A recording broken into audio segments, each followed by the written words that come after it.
नमस्कार दोस्तों, मैं सीए नीरज अरोड़ा एक बार फिर से हमारे शो टैक्स रुपया में आपका स्वागत करता हूं।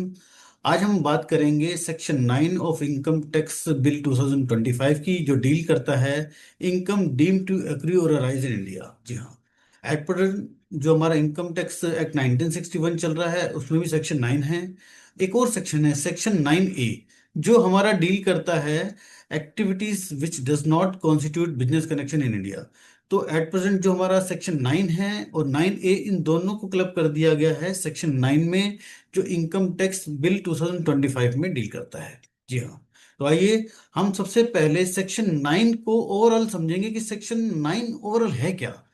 सेक्शन 9 ओवरऑल जो डील करता है इनकम डीम टू एक्रू और राइज इन इंडिया से डील करता है। जी हाँ, और सेक्शन 9 में कई तरह की इनकम से डील किया गया है। लाइक सैलरी के रिगार्डिंग उसमें बताया गया है कि सैलरी किस केस में डीम टू एक्रू और राइज इन इंडिया मानी जाएगी, डिविडेंड किस केस में डीम टू एक्रू और राइज इन इंडिया माना जाएगा, interest, royalty, fee for technical consultancy किस किस केस में डीम टू एक्रू और राइज इन इंडिया मानी जाएगी। जी हाँ, एक और इसमें बात डिस्कस की गई है, जो सेक्शन 9 सबसेक्शन 9 में 9 के सबसेक्शन 9 में डील की गई है, जो बताता है कि किस केस में जो असेट्स हैं या कैपिटल असेट्स हैं deem to be situated in India मान ली जाएंगी। जी हाँ, तो ओवरऑल ये जो सेक्शन है हमारा, इन सभी तरह की इनकम में डील कर रहा है। और आपका जो capital assets which is not situated in India but deem to be situated in India मान ली जाएगी, उस केस में डील करता है। तो सबसे पहले हम समझते हैं सेक्शन 9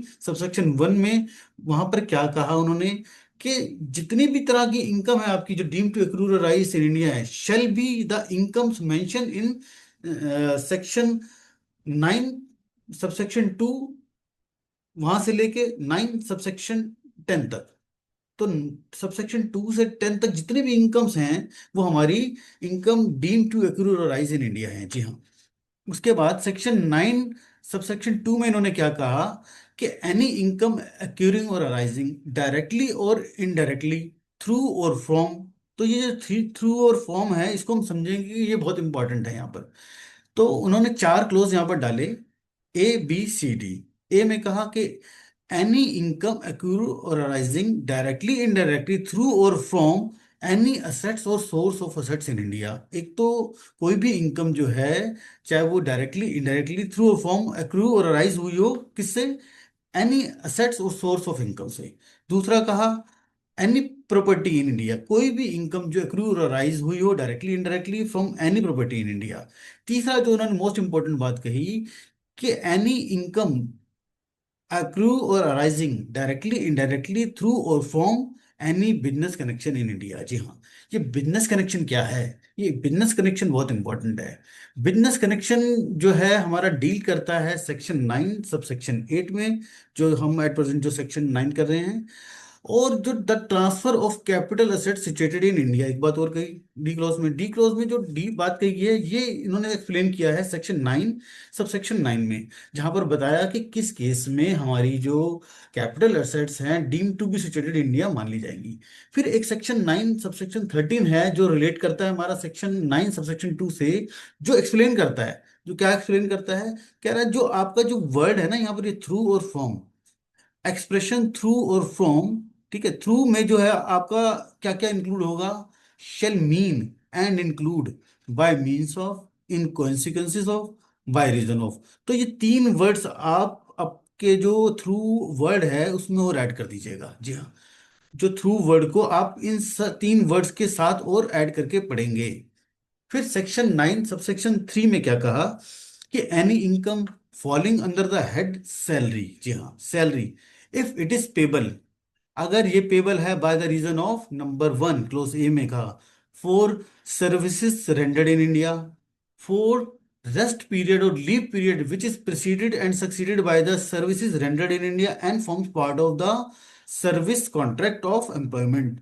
आपकी कोई भी ऐसा जो पीरियड है, जो जिस पीरियड में एम्प्लॉय ने अपनी सर्विसेज इंडिया में दी, अगर उसके प्रीसीडिंग या सक्सीडिंग में रेस्ट पीरियड में या लीव पीरियड की कोई उसको सैलरी मिलती है, तो वो भी जो है इनकम डीम टू एक्रूर इंडिया मान ली जाएगी। जी हाँ, फिर क्लॉज सी में क्या कहा, क्लॉज सी में कहा, by the government to a to an Indian citizen for services rendered outside India.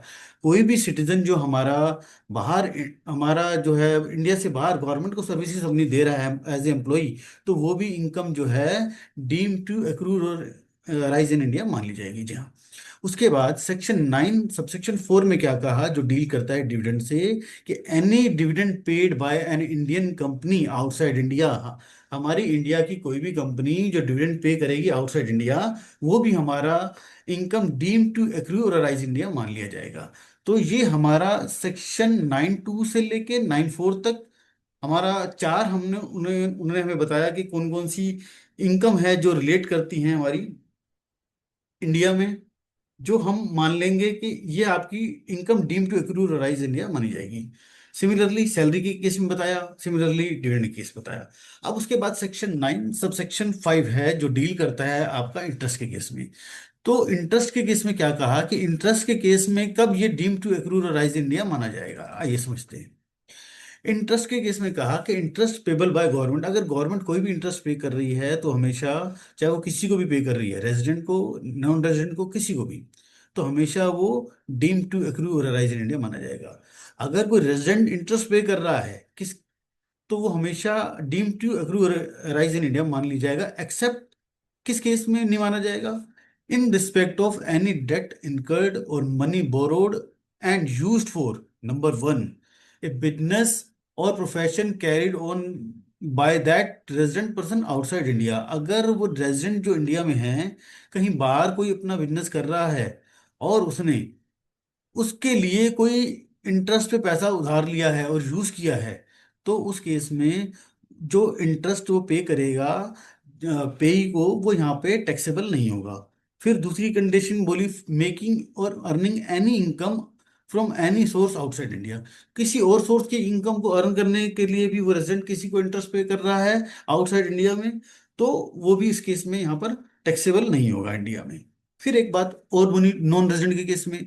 Non resident के केस में बोला कि नॉन रेजिडेंट अगर कोई भी इंटरेस्ट पे करता है तो वो टैक्सेबल होगा किस केस में, if it is in respect of any debt incurred और money borrowed and use for the purpose of business and profession on by that non resident in India. अगर वो नॉन रेजिडेंट आपका India में कोई business कर रहा है, उस रिस्पेक्ट में उसने कुछ कहीं से कोई उधार लिया था, बोरो मनी बोरोड की एंड यूज किया, तो वो जो इंटरेस्ट पे करेगा उस बोरोड फंड्स के ऊपर, वो इंडिया में टैक्सेबल होगा, क्योंकि आपने वो जो इन बोरोड आपका जो कैपिटल है, बोरो फंड्स है, वो इंडिया में यूज किए हैं for the purpose of business and profession. जी हाँ। फिर इसके साथ एक और उन्होंने एक्सप्लेनेशन दिया कि परमानेंट एस्टेब्लिशमेंट के केस में interest payable by permanent establishment of NRI engage in the business of banking to the head office को कोई वो पे कर रहा है, पी अगर कुछ भी इंटरेस्ट पे कर रहा है, या any other P in any other country वो पे कर रहा है, तो उस केस में भी जो इंटरेस्ट पी ने पे किया है वो इंडिया में डीम टू एक्रूज और अराइज इन इंडिया माना जाएगा। जी हाँ। तो ये ओवरऑल हमारा सेक्शन 9 सबसेक्शन 5 है जो इंटरेस्ट की बात करता है। अब हम बात करेंगे रॉयल्टी की, जो डील करता है सेक्शन 9 सबसेक्शन 6 में, 9 के सबसेक्शन 6 में। तो आइए समझते हैं वो क्या कहता है। रॉयल्टी पेबल बाय, अगर सेम कॉन्सेप्ट है जैसे हमने इंटरेस्ट के केस पे किया, सेम कॉन्सेप्ट है। Royalty payable by government, government कोई भी रॉयल्टी पे करेगी पेई को, तो पेई के लिए इंडिया में जो income deem to accrue rise India मानी जाएगी। अगर रेजिडेंट कोई भी रॉयल्टी पे कर रहा है तो वो हमेशा deem to accrue rise India मान ली जाएगी, एक्सेप्ट किस केस में वो deem to accrue rise India नहीं मानी जाएगी, अगर वो पेमेंट करता है फॉर ए बिजनेस और profession carried on by that resident outside India. Number 2, making और earning any income from any source outside India. तो इन दो केसेस में अगर वो कोई भी रेजिडेंट हमारा जो है रॉयल्टी पे करता है तो वो टैक्सेबल नहीं होगी इंडिया में।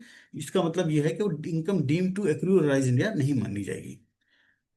तीसरा केस उन्होंने कहा कि नॉन रेजिडेंट केस में, नॉन रेजिडेंट के केस में भी रॉयल्टी टैक्सेबल मानी जाएगी। वो किस केस में, if the royalty is payable in respect of any right property और इंफॉर्मेशन यूज और services utilise for the purpose of, कौन कौन से पर्पस हैं, नंबर 1 ए बिजनेस और profession carried on by the non resident in India. अगर वो non resident India में कोई बिजनेस कर रहा है, उस पर्पज से उसने कोई आपका रॉयल्टी पे किया है। नंबर टू, मेकिंग और earning any income from any source outside India.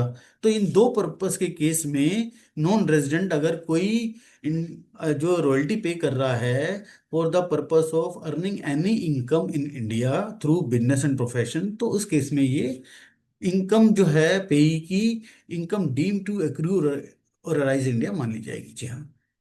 Next हमारा जो सेक्शन है, सेक्शन 9 सबसेक्शन 7 डील करता है एफटीएस के केस में। देखिए मैं अभी ना इन बातों पे नहीं जाऊंगा कि रॉयल्टी में क्या क्या इंक्लूड है। रॉयल्टी में बहुत डिस्प्यूट्स हैं, सिमिलरली एफटीएस में फी फॉर टेक्निकल सर्विसेज में भी डिस्प्यूट्स हैं कि कौन सी जो हमारी रॉयल्टी जो है, जो कोई भी ट्रांजेक्शन जो है रॉयल्टी मानी जाएगी या एफटीएस मानी जाएगी। अभी हम सिंपल कॉन्सेप्ट पे बात कर रहे हैं, अगर ये रॉयल्टी मानी जाएगी तो उस रॉयल्टी को हम कैसे डील करेंगे। सिमिलरली अगर कोई भी ट्रांजैक्शन जो अमाउंट पेमेंट है हमारी एफटीएस मानी जाएगी, तो सेक्शन 9 में उसको कैसे डील करना है। जी हाँ। तो आइए समझते हैं सेक्शन 9 सबसेक्शन 7।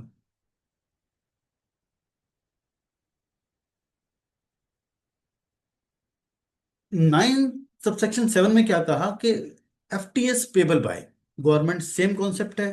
अगर गवर्नमेंट कुछ भी fee for technical technical consultancy pay करेगी तो हमेशा वो टैक्सेबल मान लिया जाएगा as a income deem to accrue rise in India. Resident कोई भी एफटीएस पे करेगा तो वो हमेशा टैक्सेबल मान लिया जाएगा as a income deem to accrue rise in India. Except किस केस में, सेम रॉयल्टी वाला जो कॉन्सेप्ट है सेम कॉन्सेप्ट यहाँ लगेगा। एक्सेप्ट फॉर ए बिजनेस और profession carried on by that resident outside India. बाहर कोई भी बिजनेस कर रहा है, उस कॉन्टेक्स्ट में उसने कुछ भी अपना एफटीएस की पेमेंट बाहर करी है, तो वो यहाँ पर टैक्सेबल नहीं मानी जाएगी।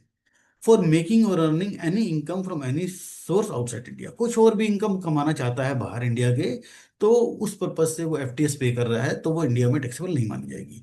फिर नॉन रेजिडेंट के केस में क्या कहा, if it is payable in respect of services utilise for a business और profession carried on by non resident in India. Resident के केस में एक्सेप्शन क्या है, जब वो आउटसाइड कोई बिजनेस एंड प्रोफेशन कर रहा है। नॉन रेजिडेंट के केस में क्या है, एक्सेप्शन नहीं है, ये इंक्लूजन है कि वो इंडिया में कोई इनकम अपना कमाना चाहता है थ्रू बिजनेस एंड प्रोफेशन। तो उसके लिए कोई भी अगर नॉन रेजिडेंट अपना जो इंडिया में बिजनेस एंड प्रोफेशन करने के पर्पज से कोई भी एफटीएस की पेमेंट करेगा तो वो टैक्सेबल मानी जाएगी as a income deem to accrue rise in India for making और earning any income from any source outside India. दूसरा इसका क्लॉज ये है। तो ओवरऑल ये हमारा इंटरेस्ट, रॉयल्टी, आपका FTS, section 9 subsection 5, section 9 subsection 6, 9 subsection 7, ये तीन हैं। ये तीन केस जो हैं, साथ में इससे रिलेटेड एक और सेक्शन है, सेक्शन 9 सब सेक्शन आपका जो है 11 है, जो कहता है कि ये जो आपका इंटरेस्ट, रॉयल्टी और एफटीएस, ये तीनों ही इंडिया में टैक्सेबल होंगे whether the non residence has a residence in India और नॉट, और या वो उसको इंडिया में उसने कमाई या इंडिया से बाहर कमाई। बात यह है कि यहाँ से इंडिया से पेमेंट हुई, अगर ये इंडिया से पेमेंट्स होंगी तो आपकी ये यहाँ पर जो है टैक्सेबल रहेंगी। ठीक है, अब हम बात करेंगे सेक्शन 9 सबसेक्शन 8 की, जो बहुत ही मोस्ट इंपॉर्टेंट सेक्शन है हमारा, जो डील करता है हमारा बिजनेस कनेक्शन से। देखिए बिजनेस कनेक्शंस का जो कॉन्सेप्ट है ये बहुत इंपॉर्टेंट है, क्योंकि बिजनेस कनेक्शंस के थ्रू होने वाली इनकम जो है, हमने सेक्शन 9 सब सेक्शन 2 में पढ़ा था उसके क्लॉज सी में, कि कोई भी इनकम एक्रूराइज होगी जो बिजनेस कनेक्शन के थ्रू हो इंडिया में, तो वो इनकम डीम टू एक्रूराइज इंडिया मान ली जाएगी। तो सबसे पहले हमें समझने की ये जरूरत है कि बिजनेस कनेक्शन क्या है। बिजनेस कनेक्शन को अगर हम ब्रॉडली दो चीजों में बांट लें, पहला any business carried out in India, दूसरा significant economic presence in India. आप इसको दो पार्ट में डिवाइड कीजिए। पहले हम जो इसकी एनालिसिस करेंगे business carried out in India के थ्रू करेंगे। तो सेक्शन 9 सब सेक्शन 8 में क्या कहा उन्होंने कि business connection shall include any business carried out in India, clause A में कहा, क्लॉज ए के वन में, सब क्लॉज वन में कहा, सब क्लॉज टू में कहा is significant economic presence in India. तो सब क्लॉज वन जो है उसके बाद उसको फर्दर डिफाइन किया कि any business carried out in India, उसमें क्या इंक्लूड होगा। जो section 9 subsection 8 clause A sub clause 1 में कहा है, any business carried out in India. अब हम इसको समझेंगे कि ये क्या है। ये कहता है कि बिजनेस एक्टिविटीज, अब यहाँ पर इसने बिजनेस एक्टिविटी वर्ड यूज किया है। Business activities through a person who is acting on behalf of non resident, ये मोस्ट इंपॉर्टेंट है, who is acting on behalf of non resident. ठीक है, तो वो क्या क्या काम करेगा, तो हम उसको business carried out in India मान लेंगे। Number 1, who habitually conclude the contracts for non resident. अगर नॉन रेजिडेंट के पास ये अथॉरिटी है और उस अथॉरिटी को वो एक्सरसाइज करता है for concluding the contract on behalf of non resident, तो हम ये मान लेंगे कि ये बिजनेस कनेक्शन है यहाँ पे उसका, नॉन रेजिडेंट का इंडिया में। दूसरी क्लॉज बी में क्या कहा, who habitually maintains in India stock of goods और merchandise for non-resident। वो habitually maintain करता है स्टॉक और मर्चेंटाइज, किसका, नॉन रेजिडेंट का। तो उस केस में भी मान लेंगे कि there is a business connection. हम इस जो पर्सन जो है, जो एक्ट कर रहा है नॉन रेजिडेंट के बिहार पे, जो स्टॉक मेंटेन कर रहा है और गुड्स का या मर्चेंटाइज का, हम वो जो काम कर रहा है उसको बिजनेस कनेक्शन मान लेंगे।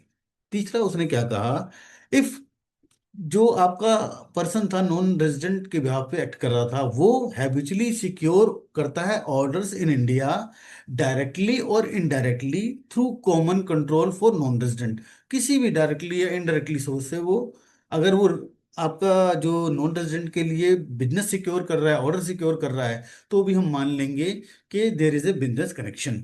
तो ये सेक्शन 9 सबसेक्शन 8 के जो क्लॉज बी का पार्ट जो है हमारा, सब क्लोज 1 था। अब हम सब क्लोज 2 की बात करते हैं। Business activity through a broker agent who does not have independent status who is working mainly and होनली for non resident.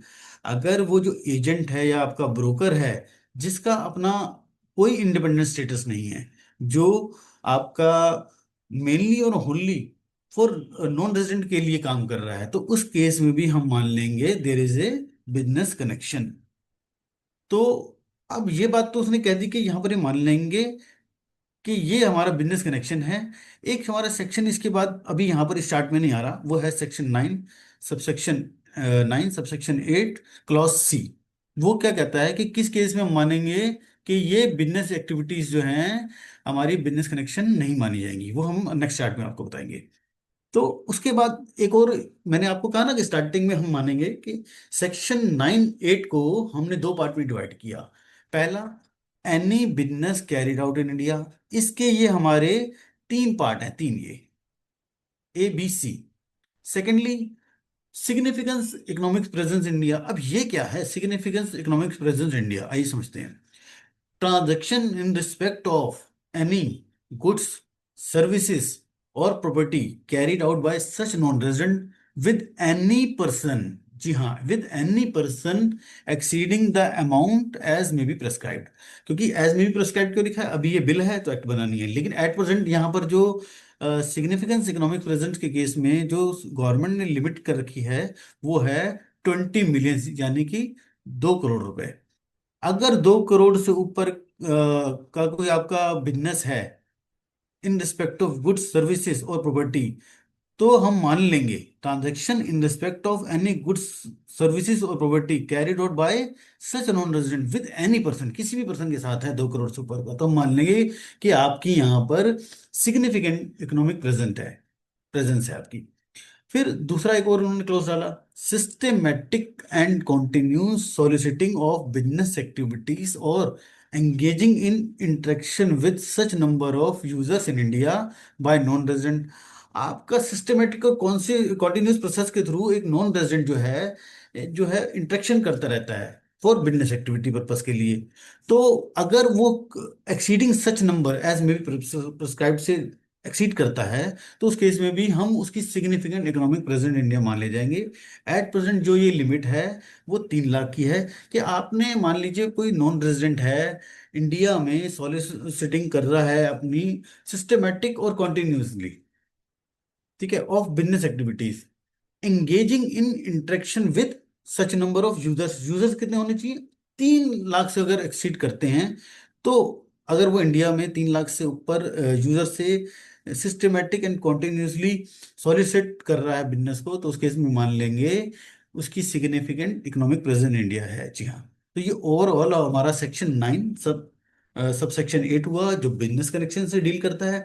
Business connection हमारा बहुत इंपॉर्टेंट है। तो ओवरऑल हम इस चार्ट के जरिए ये समझ पाए हैं कि बिजनेस कनेक्शन जो है ब्रॉडली हमारा any business carried out in India, और क्या है, significant economic presence in India, ये दो हैं। आप इनकी दोनों की सब लेक्स को पकड़ लीजिए। इसकी सब लेक्स क्या हैं कि एक्टिंग थ्रू ए पर्सन, जो पर्सन हैबिचुअली कंक्लूड करता हो, उसके पास पावर हो या प्रिंसिपल रोल अदा करता हो कॉन्ट्रैक्ट को कंक्लूड करने में, स्टॉक मेंटेन करता हो ऑफ गुड्स और मर्चेंडाइज का, या हैबिचुअली ऑर्डर सिक्योर करता हो, इन तीनों केस में हम मान लेंगे कि बिजनेस कनेक्शन है। सिमिलरली यहाँ पर एक और कहा कि एक्टिंग थ्रू एजेंट और ब्रोकर के थ्रू आप काम कर रहे हो, कोई नॉन रेजिडेंट काम कर रहा है जो इंडिपेंडेंट स्टेटस का नहीं है और होली और मेनली फॉर नॉन रेजिडेंट के लिए काम करता है, तो भी हम मान लेंगे बिजनेस कनेक्शन है। फिर इकोनॉमिक्स, सिग्निफिकेंट इकोनॉमिक्स प्रेजेंस की बात करी कि अगर 2 करोड़ से ऊपर की कोई ट्रांजेक्शन करता है in any goods services property में, तो हम मान लेंगे significant economics present in India है। और दूसरा कहा कि systematic continuously soliciting of business activities है, और engaging in interaction with more than 3 lakh people, जो एट प्रेजेंट हमारी जो लिमिट है अभी जो इसकी बिल की, वो हमारी लिमिट हो सकता है कुछ चेंज हो जाए। तो अगर वो एक्सीडिंग दैट लिमिट से किसी से इंटरेक्ट करता है, तो उस केस में भी हम significant economics presence in India मान लेंगे। अब हम बात करेंगे सेक्शन 9 सबसेक्शन 8 क्लॉज सी की, जो डील करता है कि बिजनेस कनेक्शन में क्या क्या इंक्लूड नहीं होगा। तो वहां पर क्या कहा, business connection shall not include in of clause A business carried out in India shall not include any business activities और operation carried out through a broker, general commission agent, or any other agent having an independent status. If such broker, general commission agent, or any other agent is acting in the ordinary course of business, अगर कोई भी आपका जो agent है, general broker है, या other agent है जो अपना इंडिपेंडेंट स्टेटस में काम कर रहा है और in the ordinary course of business काम कर रहा है, इसका मतलब क्या है, वो खाली एक नॉन रेजिडेंट के लिए काम नहीं कर रहा, एक नॉन रेजिडेंट के लिए ऑर्डर सिक्योर नहीं कर रहा, उसके लिए ही खाली जो कॉन्ट्रैक्ट्स जो है कंक्लूड नहीं कर रहा है, तो उस केस में हम ये मानेंगे कि उसका बिजनेस कनेक्शन नहीं है। जी हाँ, उस केस में ये माना जाएगा कि there is a no business connection, क्योंकि वो अपने ordinary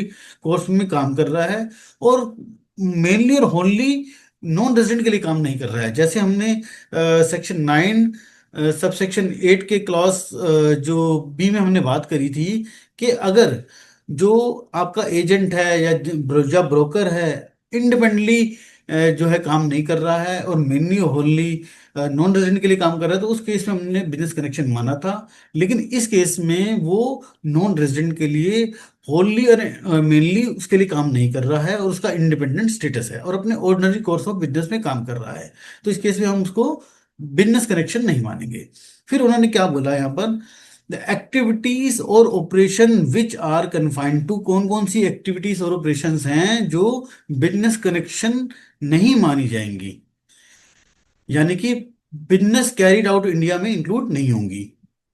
clause A, the purchase of goods in India for the purpose of export outside India. कोई भी पर्सन जो है इंडिया में नॉन रेजिडेंट परचेज करता है, गुड्स इंडिया में परचेज किया और एक्सपोर्ट कर दिया, तो उसको हम बिजनेस कनेक्शन नहीं मानेंगे। The collection of news and views in India for transmission out of India, in the case of a person who is engaged in the business of running a news agency और publishing newspaper और magazine और journal. अगर कोई भी आपका non resident जो collection of news and views in India है for the transmission outside India, in the case of person who is engage in a business of running a news agency और publishing newspaper magazine और journal, अगर ये activities include हैं तो भी हम business connection नहीं मानेंगे। फिर तीसरी कंडीशन क्या बोली क्लॉज सी में, the display of uncut assorted uncut unassorted diamond in any special zone notified by the central government, as in the case of foreign company engaged in the business of mining of diamonds। कोई भी company, foreign company जो mining of diamonds में deal करती है, अगर वो display करती है अनकट और अनअसॉर्टेड डायमंड्स किसी भी स्पेशल इकोनॉमिक जोन में नोटिफाइड बाय सेंट्रल गवर्नमेंट, तो भी उसको हम बिजनेस कनेक्शन में इंक्लूड नहीं करेंगे। फिर क्लॉज डी में उन्होंने क्या कहा, the shooting of an cinematographic film in India in the case of that person being, वो पर्सन क्या होना चाहिए, वो इंडिविजुअल होना चाहिए बट सिटीजन ऑफ इंडिया ना हो। A firm which does not have a partner who is an Indian citizen or who is resident of India। कोई ऐसी फर्म काम कर रही है जिसके पास इंडियन पार्टनर नहीं है, या इंडियन जो रेजिडेंट ऑफ इंडिया भी नहीं है और सिटीजन ऑफ इंडिया भी नहीं है। कोई भी ऐसी company which does not have a share holder who is an Indian citizen और who is resident of India. जी हाँ, यहाँ पर डायरेक्टर की बात नहीं की गई है, यहाँ पर शेयर होल्डर की बात की गई है कि शेयर होल्डर, जो कंपनी का कोई भी शेयर होल्डर ऐसा नहीं होना चाहिए जो इंडियन सिटीजन हो या रेजिडेंट ऑफ इंडिया हो। तो डी, क्लॉज डी की ये चार अगर कंडीशंस तो आपकी मैच हो, सॉरी तीन कंडीशंस अगर मैच होती हैं, तो कोई भी पर्सन जो सिनेमाटोग्राफिक फिल्म का इंडिया में शूटिंग कर रहा है उसको हम बिजनेस कनेक्शन में इंक्लूड नहीं करेंगे। अब हम बात करते हैं सबसेक्शन 9 ऑफ सेक्शन 9, जिसके 7 क्लॉजेस हैं, क्लॉज ए से लेके क्लॉज जी तक। क्लॉज ए एंड बी में उन्होंने बताया कि कौन सी कैपिटल असेट्स जो हैं deem to be situated in India मानी जाएंगी। तो आइए सबसे पहले हम इसके प्रोविजंस देखते हैं कि इसके प्रोविजंस क्या कहते हैं। प्रोविजन में क्लॉज ए ने क्या कहा कि एन असेट्स और capital assets being and shares और इंटरेस्ट इन, असेट है या कैपिटल असेट्स है, बीइंग ए शेयर और interest in A foreign company incorporated outside India shall be deemed to be situated in India if the share or interest derives directly or indirectly its value substantially from the assets, whether tangible or intangible, located in India। अगर वो foreign company जो है, जो इसकी अपनी value derive कर रही है सब्सटेंशियली, कहाँ से कर रही है, इंडिया में लोकेटेड असेट से कर रही है, डायरेक्टली या इनडायरेक्टली। तो क्लॉज बी में उन्होंने क्या बताया कि द शेयर्स और interest refer to in clause A shall be deemed to be derived its value substantially from the assets located in India if on the specified date the value of such assets exceed the amount of rupees 10 crore and represent at least 50% of the value of all assets owned by that foreign company। जो India में जो assets हैं 10 करोड़ से ऊपर की होनी चाहिए और वो रिप्रेजेंट कर रही हो at least 50% of the value of foreign company. Value का मतलब यहाँ पर क्या है, fair market value of the assets. जो इन्होंने क्लॉज सी में क्लैरिफाई किया कि value means the fair market value of the assets on the specified date without reduction of liability. ये बहुत खास बात है, without reduction of any liability. फिर स्पेसिफाइड डेट को उन्होंने बताया कि स्पेसिफाइड डेट क्या है। Specified date means the date on which the accounting period of the company ends. Accounting period कुछ भी हो सकता है आपका, 31 मार्च हो सकता है या 30 जून हो सकता है या 31 दिसंबर हो सकता है। तो स्पेसिफाइड डेट को उन्होंने कहा कि हम अकाउंटिंग पीरियड, जो पिछला जो भी अकाउंटिंग पीरियड एंड हुआ होगा, हम उसको स्पेसिफाइड डेट मान लेंगे। लेकिन अगर मान लीजिए on the date of transfer जो असेट्स की वैल्यू है एक्सीड कर जाती है 15% ऑफ द वैल्यू जो स्पेसिफाइड डेट पे, जो पिछले अकाउंटिंग पीरियड एंड होने पे आ रही थी, तो उस केस में हम जो स्पेसिफाइड डेट है एक्चुअल डेट ऑफ ट्रांसफर को ही स्पेसिफाइड डेट मानेंगे। इसके बाद क्लॉज एफ में इन्होंने कहा कि अकाउंटिंग पीरियड बताया, जो हम डिस्कस कर लिया हमने ऑलरेडी कि क्या क्या हो सकते हैं अकाउंटिंग पीरियड हमारे। क्लॉज एफ में बताया कि इन the case of there is A transfer of assets outside India of any share or interest of a foreign company by a non-resident transferor, and all the assets owned by that foreign company are not located in India, then the income referred to in subsection 2D shall be only such part of income attributable to the assets located in India and determined in the manner as may be prescribed. अगर मान लीजिए जो foreign company है आपकी, जिसके share transfer हो रहे हैं, उसने अपनी सारी इन्वेस्टमेंट है इंडिया में लोकेटेड कंपनी में नहीं कर रखी, किसी दूसरी कंपनी में भी आउटसाइड इंडिया भी कर रखी हैं, तो उस केस में जो इनकम कैलकुलेशंस होगी वो प्रोपोर्शनेट बेसिस पे होंगी, on the basis of assets located in India. जी हाँ। अब हम बात करते हैं सेक्शन 9 सब सेक्शन 9 क्लॉज जी। इसके तीन सब क्लोजेज हैं 1 to 3, जिसमें बताया गया कि किन किन केसेस में जो है आपकी जो कैपिटल एसेट्स है shall not be deem to be located in India मानी जाएगी। जी हाँ, हम ये मानेंगे कि कैपिटल एसेट्स, ऑल दो ये कंडीशंस पूरी हो रही हैं हमारी जो ए और बी की, लेकिन फिर भी हम ये मानेंगे कि वो deem to be located in India नहीं है। तो हम इन सारे क्लॉसेस जितने भी हैं हमारे, इन सबको हमने एक चार्ट में कन्वर्ट किया है। वन बाय वन हम इन चार्ट्स के थ्रू समझेंगे कि जो क्लॉज ए से लेके क्लॉज जी, जो हमारे जितने भी प्रोविजंस हैं वो कैसे कैसे हमारे एप्लीकेबल हो सकते हैं। मान लीजिए एक नॉन रेजिडेंट है, उस नॉन रेजिडेंट ने जो यूएस की किसी कंपनी में इन्वेस्टमेंट कर रखी है, जिसका नाम हमने एलएलसी दिया। तो जो फॉरेन कंपनी है उसकी टोटल असेट्स वैल्यू है, fair market value 200 crore rupees, जो 30% होल्ड करती है इंडियन प्राइवेट लिमिटेड कंपनी का। अब जो इंडियन प्राइवेट लिमिटेड कंपनी है उसकी टेंजिबल एंड इंटेंजिबल एसेट्स की फेयर मार्केट वैल्यू जो है 150 CR है और उसकी बुक वैल्यू 100 CR है। तो इस केस में हमने ये देखना है, जो इंडियन कंपनी है अगर इसकी पहली कंडीशन तो ये होनी चाहिए कि tangible intangible assets more than 10 crore हो, जो इस केस में है। अब मान लीजिए टोटल इसकी जो फेयर मार्केट वैल्यू अगर 150 CR है, तो क्या ये 50% of the fair market value of foreign company उससे एक्सीड करती है? जी हाँ, इस केस में करती है, क्योंकि फॉरेन कंपनी की फेयर मार्केट वैल्यू जो कितनी है 200 करोड़ है और इसकी 150 CR है, तो which is more than 50% of 200 CR।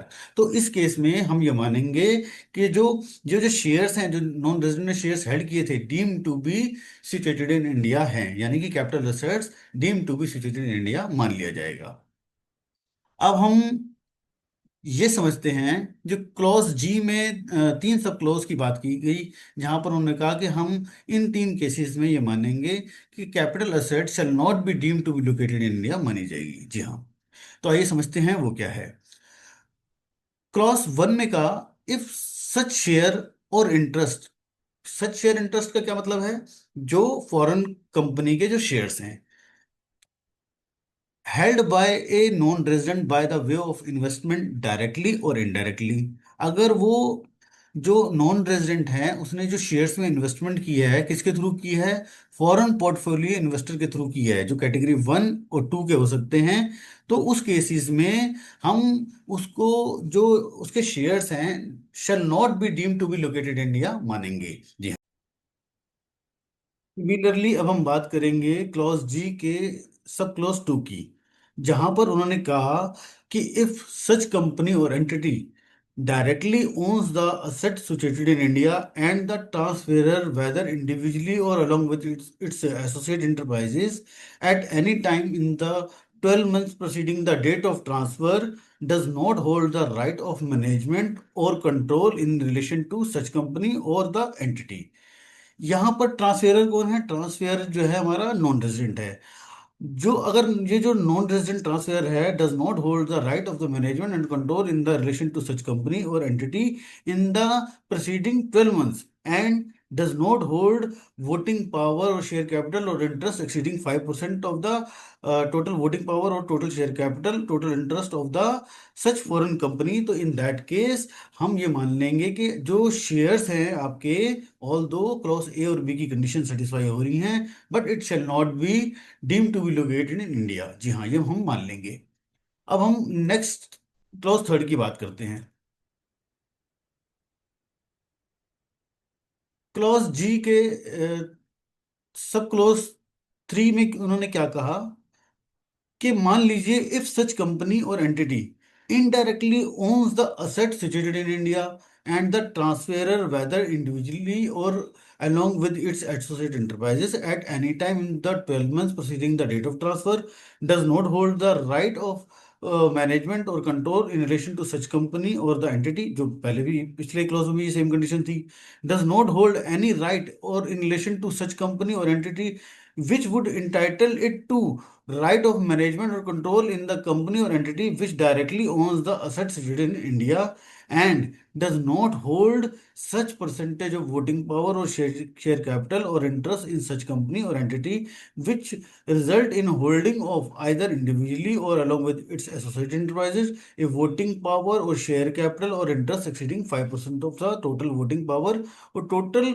share capital or total interest as the case may be of the company or entity which directly owns the asset situated in India। तो ये हमारी यहाँ पर तीन कंडीशन सेटिस्फाई होनी जरूरी है in the case of indirectly. अगर जो फॉरेन कंपनी जो है होल्ड करती है असेट्स इन इंडियन कंपनी, तो ये तीन हमारे क्लॉज थे जहां पर इन्होंने कहा कि जो हमारी असेट्स हैं deemed to be not situated in India मानी जाएंगी। अब हम बात करते हैं सेक्शन 9 सब सेक्शन 10 की, जहां पर इन्होंने कहा कि income arising out of India की बात कर रहे हैं in the nature of sum refer to in section 2 clause 49 sub clause U paid by a person resident in India. अगर पर्सन रेजिडेंट इन इंडिया जो है आउटसाइड इंडिया को income arise हो रही है in the nature of clause 2 sub clause 49 sub clause you, किसको payment कर रहा है? नॉन जो resident of India to a non resident not being a company और to a foreign company to a person not ordinary resident in India under section 6 subsection 13। इसमें जो 6 subsection 13 में individual और एचयूएफ दोनों आते हैं, शैल बी डीम्ड टू एक्यूर और rise in India. तो section 2 sub section 49 clause you में जो रेफर किया है वहां पर रेफर किया गया है इनकम और एनी सम मनी और value of the property refer to in section 92 sub section 2 clause M की। तो ये जो हमारा section 92 sub section 2 clause M जो है ये है हमारा, अगर हम ओल्ड लॉ में रिलेट करें सेक्शन 56 टू 10 होता है, जहां ओल्ड लॉ जो एट प्रेजेंट हमारा चल रहा है सेक्शन 56 टू 10 में जो बात करता है कि अगर जो रिसीवर को गिफ्ट मिल रहा है more than 50,000 without any consideration, immovable property का जहाँ पर और जो सर्कल रेट और जो सेल कंसिडरेशन में जो डिफरेंस है मोर देन 50,000 है, या मूवेबल प्रॉपर्टी के केस में जो उसके सेल कंसिडरेशन है एक्सीड करता है आपका उसकी फेयर मार्केट वैल्यू से मोर देन 50,000, तो उस केस में जो रिसीवर है उसकी इनकम को मान लिया जाता है सेक्शन 56 टू 10 में। तो सेम सेम सेक्शन है यहाँ पर section 92 sub section 2 clause M. फिर इसके बाद इन्होंने एक डिमिंग फिक्शन की बात कही है in the case of interest royalty and FTS. अगर मान लीजिए कोई भी पेमेंट हो रही है इंटरेस्ट की, रॉयल्टी की या एफटीएस की नॉन रेजिडेंट को, तो वहां प्रदम्पशन ली गई है सेक्शन 9 सबसेक्शन 11 में। क्या कहा उन्होंने? In subsection 5 subsection 6 subsection 7 income of a non resident shall be deemed to accrue arise in India and shall be included in the total income whether और not the non resident has residence और place of India और business connection in India, whether or not the non-resident has rendered services in India। तो ये इन्होंने कहा जी चाहे उसका यहाँ पर बिजनेस कनेक्शन है चाहे नहीं है, प्लेस है या नहीं है, उसने यहाँ पर सर्विसेज रेंडर की या नहीं की, जो इंटरेस्ट है रॉयल्टी है एफटीएस है हमेशा income deem to be accrue arise in India माना जाएगा in the case of non resident. Next section है हमारा सेक्शन 9 सब सेक्शन 12, जो डील करता है certain activity not to constitute business connection in India. जी हाँ, इसमें 6 सब क्लॉज हैं इसके, क्लॉज ए से लेके क्लॉज एफ तक। तो इसमें इन्होंने क्या कहा कि in this section the fund management activity carried out by an eligible investment fund through an eligible fund manager acting on behalf of such fund shall not constitute business connection in India of that fund. Second condition उन्होंने क्या बोला कि the eligible investment fund mention in clause A shall not be said to be resident in India under section 6 merely because the eligible fund manager undertake fund management activity on its behalf is situated in India. Third condition उन्होंने क्या बोला, nothing contained in this section shall apply to exclude any income from the total income of eligible investment fund and which would have been so included irrespective of whether the activities of the eligible fund manager constituted the business connection in India of such fund or not. Condition D में बोला, nothing contain in this section shall have any effect on the scope of the total income or determination of total income in the case of eligible fund manager. Clause E में बोला, ही the conditions for being an eligible investment fund और eligible fund manager और furnishing of requisite statement shall be subject to the provision of schedule 1. Schedule 1 हमारा किस चीज में deal करता है, conditions for the certain activities not to constitute business connection in India. The central government may by notification specify that any one or more of the condition shall not apply or shall apply with such modification as specified in the case of eligible investment fund or its eligible fund manager. If the eligible fund manager is located in IFSC center and has commenced its operation or business on or before 31 मार्च 2030. तो broadly ये 6 conditions हैं. Further उन्होंने schedule 1 की बात की जहां पर conditions बताई गई हैं, active conditions for certain activities not to constitute business connection in India. जी हाँ. तो ये ओवरऑल हमारा सेक्शन 9 यहाँ पर 9 का सबसेक्शन 1 से लेके 9 सबसेक्शन 13 है. 9 सबसेक्शन 13 हमने स्टार्टिंग में डिस्कस कर लिया था. तो हमें ब्रॉडली इन सभी सेक्शन को, ये बहुत बड़ा सेक्शन है, इस सेक्शन के एक एक सब सेक्शन को हमने ध्यान से पढ़ना है, उसको समझना है, उसके एनालिसिस करने हैं.